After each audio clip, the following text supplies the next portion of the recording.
Hi readers, welcome back to my channel. In June I read 8 books and that meant I finished up the halfway mark of the year on 48 books, so just a little bit behind schedule. The first book of the month I read was Theo of Golden, and I have to say it was one of my favorites of the year. I will start off by admitting it is very, very saccharine. It is overly sweet. If you like that kind of thing, if you find that cheesy, it's not going to be for you.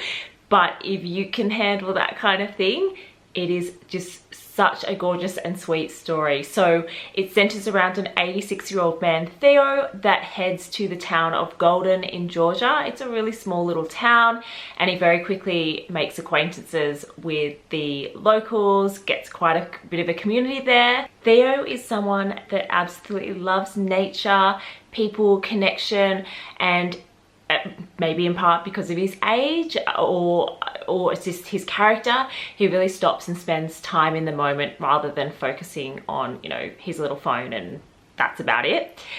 He also really appreciates art, and he starts gifting portraits of people. He didn't paint them himself, he's bought them off a local artist, to the people in the portrait, and it's a way that he connects with all of these different people. As I said at the start, it is very overly sweet, but I love that kind of thing, so I really enjoyed it. Next up, we had a book by Libby.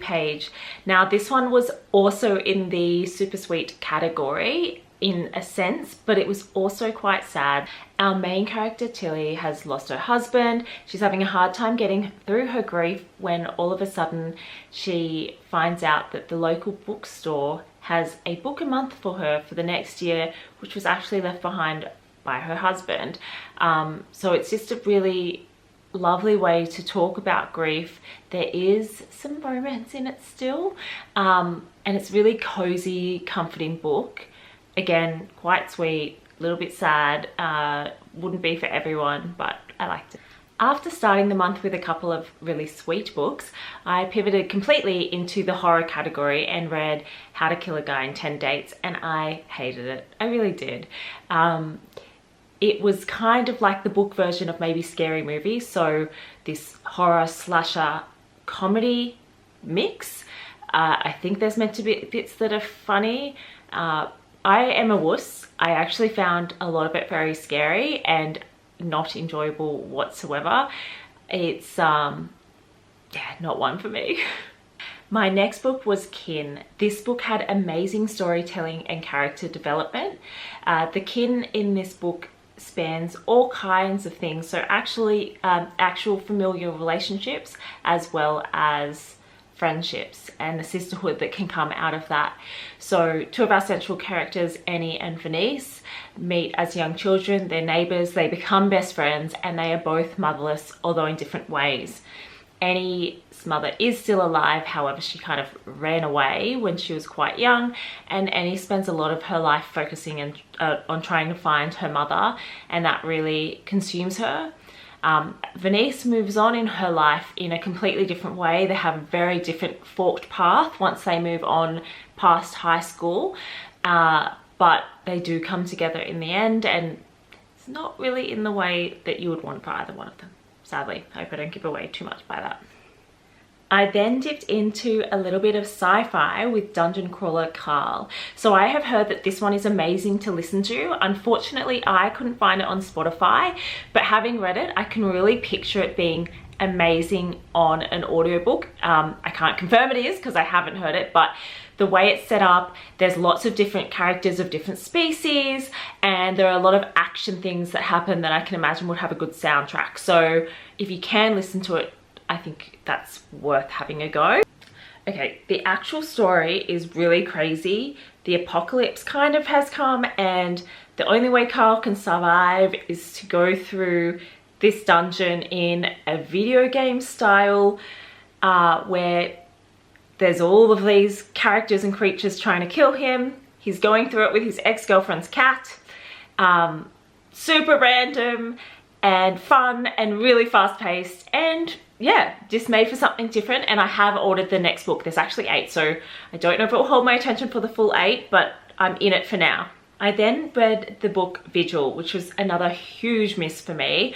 Do you know when people decide that they want to tell you about their dream and they just keep going and you're kind of half listening but you don't really want to be.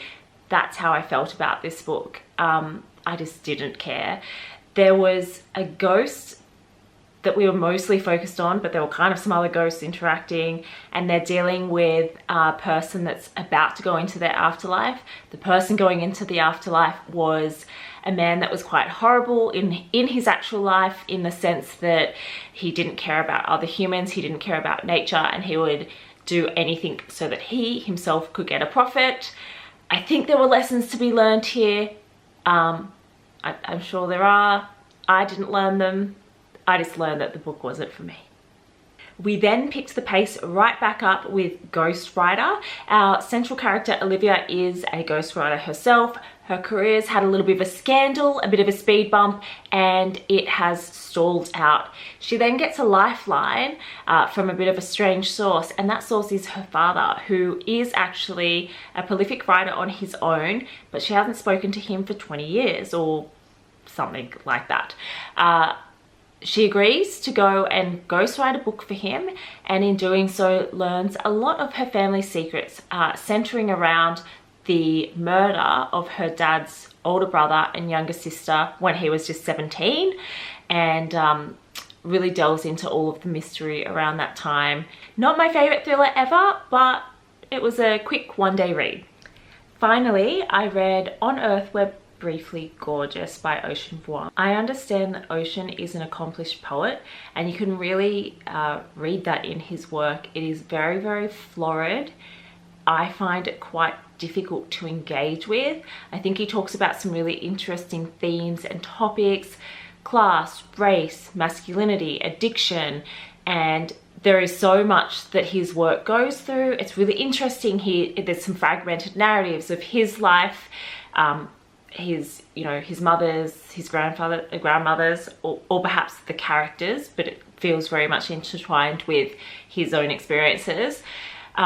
But yeah, just the style of writing is too verbose for me, unfortunately, and I just can't really engage with it. The lighting has left us, and I didn't know how to fix it, so there is a really tiny little lamp that is making me look quite creepy. So apologies for that.